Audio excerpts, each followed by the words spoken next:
হাওড়া ব্রিজের উপর দিয়ে ছুটে চললাম তার দ্বারে। তিনি আর কেউ নন, স্বয়ং মহাপ্রভু জগন্নাথ। তবে পুরী বা দীঘা নয়, আজ চললাম কলকাতার বুকে স্বয়ং মহাপ্রভুর এক সুবিশাল মন্দিরে, যেটার সন্ধান আমি বেশ কদিন আগেই পেয়েছি। তাই আর দেরি না করে চললাম তার কাছে, সাথে আপনাদেরও নিয়ে চললাম। তো চলুন দর্শন করা যাক। তো চলে এলাম সেই জায়গায়। ওই যে দেখা যাচ্ছে মন্দিরের চূড়া। কি অভূতপূর্ব লাগছে এখান থেকে দেখতে। আস্তে আস্তে এবার ভেতরে যাব। তবে মন্দিরে প্রবেশের আগে এখানে একটি শু স্ট্যান্ড রয়েছে। এই শু স্ট্যান্ডে বিনামূল্যে জুতো রেখে তবেই মন্দিরে প্রবেশ করতে হবে। তো চলুন আগানো যাক। প্রথমে প্রবেশ করছি বাটমঙ্গলা মায়ের মন্দিরে। আগে মাকে দর্শন করুন, তারপরে যাব আমরা সিংহদ্বার দিয়ে জগন্নাথ দেবকে দর্শন করতে। সিংহদ্বার দিয়ে প্রবেশ করতেই প্রথমেই চোখে পড়ল রাধাকৃষ্ণের মূর্তি এবং পুরীর মন্দিরের আদলে তৈরি একটি স্তম্ভ। শ্রদ্ধালুরা সব পুজো দিচ্ছে। এই হচ্ছে মন্দির চত্বর। ভেতরে গিয়ে সবাইকে দেখাবো।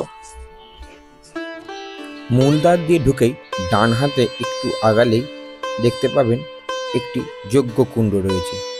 এখানে মন্দিরে যজ্ঞানুষ্ঠান সম্পন্ন হয়। বিভিন্ন দেবদেবীর ছবি রয়েছে দেওয়ালে। দেখতে কিন্তু খুবই সুন্দর লাগছে জায়গাটি, আর ততটাই শান্ত নিরিবিলি। কলকাতার বুকে এত সুন্দর জায়গা না এলে আপনারা চিন্তাও করতে পারবেন না। এখানে এসে যারা প্রভু জগন্নাথকে পুজো দিতে চান তাদের জন্য এখানে পূজা সামগ্রী কাউন্টার রয়েছে। এখান থেকে খাজা, গজা, বিভিন্ন রকম ফল নিয়ে আপনারা পুজো দিতে পারেন। চার্জেস 51 টাকা এবং 101 টাকা। আপনারা আপনার সামর্থ্য মতো পুজো দেবেন। এছাড়া এখানে জগন্নাথ দেবের ছোট ছোট মূর্তিও পাওয়া যায়, আপনার বাড়ির জন্য নিয়ে যেতে পারেন কিনে। যদি কেউ পুজো দেওয়ার জন্য ফুল আনতে ভুলেও যান, চিন্তা করবেন, এখানে সেই ব্যবস্থাও আছে। এছাড়া এখানে মহাপ্রসাদের কুপনও পাওয়া যায়। চলুন জানা যায়। মহাপ্রসাদের জন্য কুপন এখান থেকে পাওয়া যায়। এরকম কি চার্জেস আছে? বসে খেলে 150, বাড়ি নিয়ে গেলে 180 টাকা। মানে কতক্ষণ পর্যন্ত পাওয়া যায়?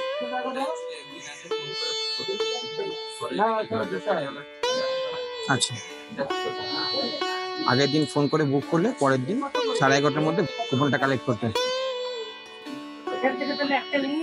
সিরিয়াল নাম্বার আপনি আগের দিন জানিয়ে দেন ফোনে।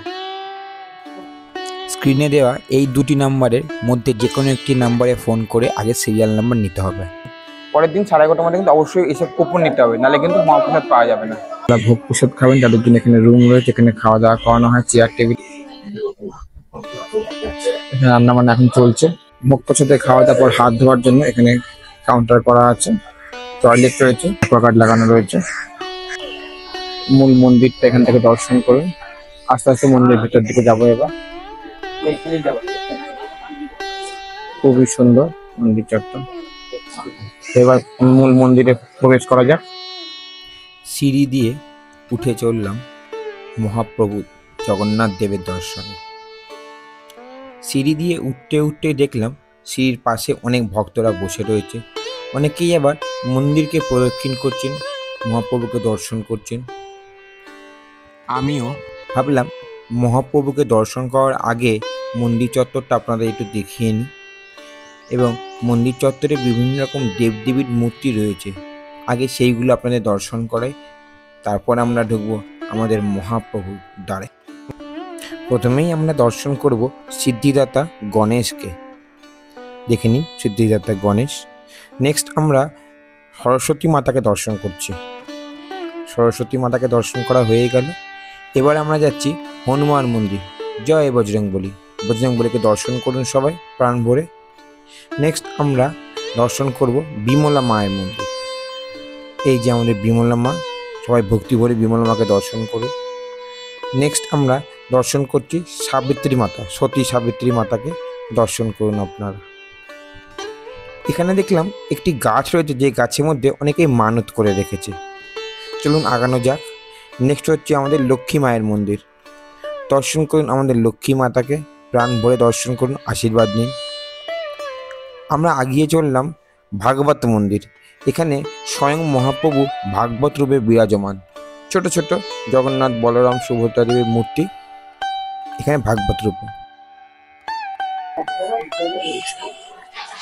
এখানে রথের চাকা রাখা রয়েছে,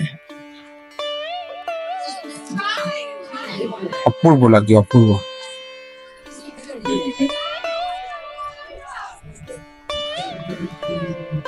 এখানে ব্লাড ডোনেশন ক্যাম্প হয়, ব্যানার লাগানো রয়েছে।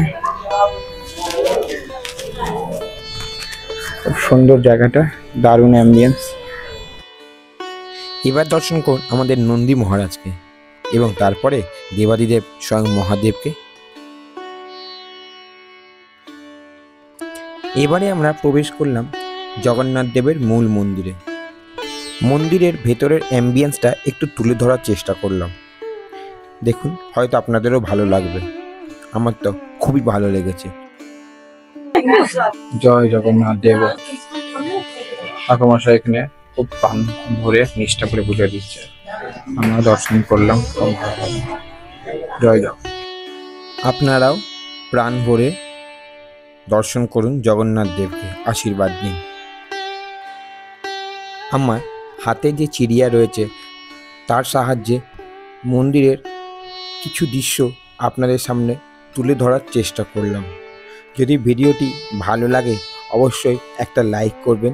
কোনো রকম প্রশ্ন থাকলে কমেন্ট করে অবশ্যই জানাবেন এবং চ্যানেলটি সাবস্ক্রাইব করে পাশে থাকবেন। সাবস্ক্রাইব করলে আমি মোটিভেশন পাবো এবং আপনারা পাবেন আমার তরফ থেকে নতুন ভিডিও নোটিফিকেশান।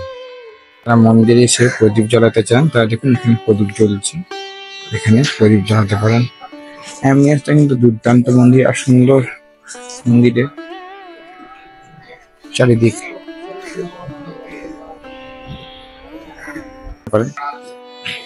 এটা হল প্রস্থান, মানে বেরিয়ে যাওয়ার রাস্তা। এখানে লেখা রয়েছে প্রস্থান। এখান থেকে আস্তে আস্তে করে নেমে যাবেন নিচে। জগন্নাথ দেবের মন্দিরে দর্শন করা হয়ে গেল। আমি ভিডিও নিচে ডেসক্রিপশন বক্সে লিঙ্ক দিয়ে দেবো। বাসে করে লিখে যাবে আসবেন, ট্রেনে করে লিখে যাবে আসবেন, টোটালটা ভিডিও নিচে ডেসক্রিপশন বক্সে দিয়ে দেবো। আজকের মতো জয় জগন্নাথ।